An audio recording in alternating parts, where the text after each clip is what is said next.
मेरे प्यारे देशवासियों, 20 मई को वर्ल्ड बी डे मनाया गया।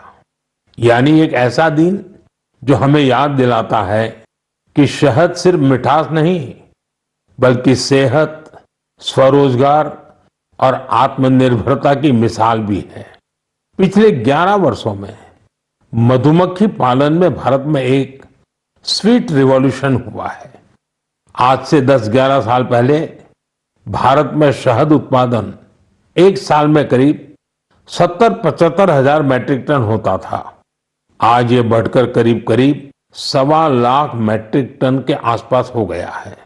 यानी शहद उत्पादन में करीब 60% की बढ़ोतरी हुई है। हम हनी प्रोडक्शन और एक्सपोर्ट में दुनिया के अग्रणी देशों में आ चुके हैं। साथियों, इस पॉजिटिव इम्पैक्ट में राष्ट्रीय मधुमक्खी पालन और शहद मिशन की बड़ी भूमिका है। इसके तहत मधुमक्खी पालन से जुड़े हजारों किसानों को ट्रेनिंग दी गई, उपकरण दिए गए और बाजार तक उनकी सीधी पहुंच बनाई गई। साथियों, ये बदलाव सिर्फ आंकड़ों में नहीं दिखता, ये गांव की जमीन पर भी साफ नजर आता है। छत्तीसगढ़ के कोरिया जिले का एक उदाहरण है। यहाँ आदिवासी किसानों ने सोन हनी नाम से एक शुद्ध जैविक शहद ब्रांड बनाया है। आज वह शहद जैम समेत अनेक ऑनलाइन पोर्टल पर बिक रहा है। यानी गांव की मेहनत अब ग्लोबल हो रही है।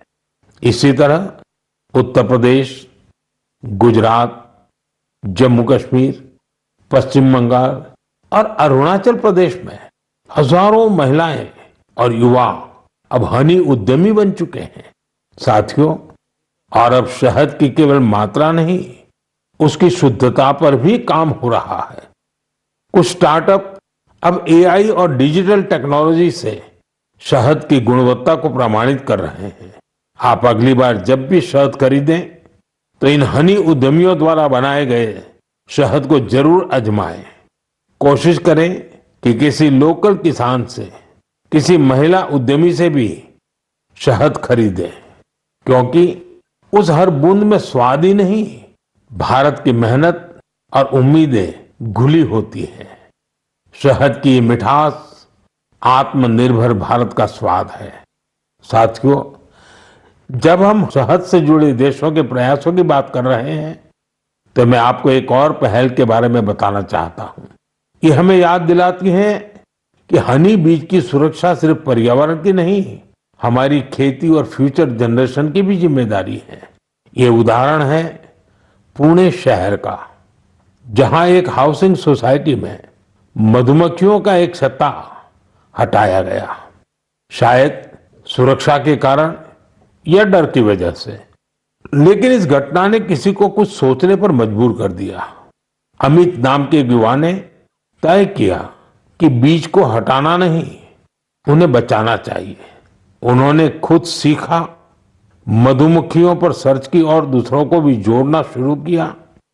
धीरे धीरे उन्होंने एक टीम बनाई जिसे उन्होंने नाम दिया बी फ्रेंड्स, यानी बी मित्र। अब ये बी फ्रेंड्स मधुमक्खियों के छत्तों को एक जगह से दूसरी जगह सुरक्षित तरीके से ट्रांसफर करते हैं ताकि लोगों को खतरा न हो और हनी बीज भी जिंदा रहे। अमित जी के इस प्रयास का असर भी बड़ा शानदार हुआ है। हनी बीज की कॉलोनी बच रही है, हनी प्रोडक्शन बढ़ रहा है और सबसे जरूरी है, लोगों में अवेयरनेस भी बढ़ रही है। जदि आपंक आम भिडी भल लगा तेब आम चैनल को लाइक, शेयर और सब्सक्राइब करने को जमा भी भूलु नहीं।